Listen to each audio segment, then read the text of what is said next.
Sporting his index finger covered in voting ink, MP for the area Prime Minister Dr. Keith Mitchell says the process leading up to Thursday has taught him many lessons.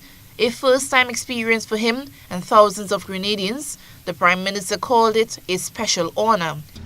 I wanted to see us look at what governs our country and recognize that as constitutions that we operate on with, we have to realize that they are significant in what happens in our country, because the laws and the judges and the courts are going to make decisions based on what exists.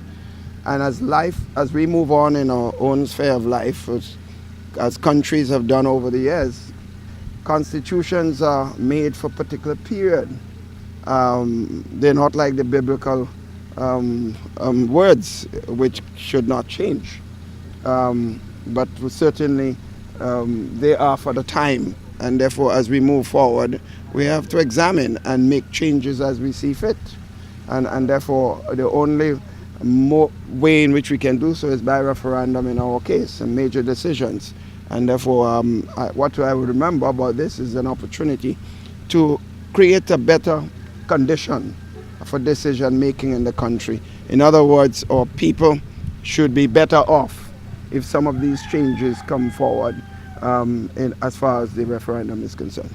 He says what must be considered also is that future generations are the ones who will benefit from this, and whatever the outcome, Grenada has again written its name in the history books. You're not doing it just for partisan political interests. You're doing it for what you believe is best for the country. So future generations are the ones who will benefit mostly from this, not necessarily those of us involved in the political life of the country at this time. So I think this is a great honor, and of course I continue to wish that everyone participate. And as I said in my national address, that whatever happens at the end of the day, I believe Grenada would have won.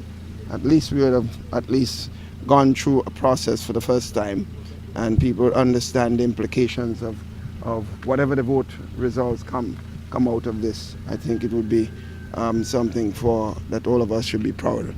Amid apprehensions over the Rights and Freedom Bill, the country's leader says his government has not experienced any pressure to promote or encourage gay rights in Grenada. Therefore, he is yet to understand the noise in the market. The present constitution, if 2 male or 2 women decide to get married in Grenada today, I just came from England, talked to several ministers.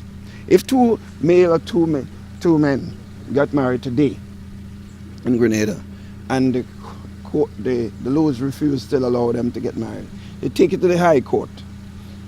I cannot predict what the High Court will do, but the chances are, I could only say the possibility, they will not give them that right, because I think they might be looking at the sentiments of the population in general.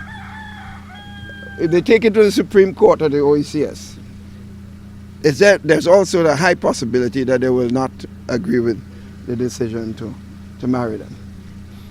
But if they go to the Privy Council, bet your life, the Privy Council will rule the present constitution.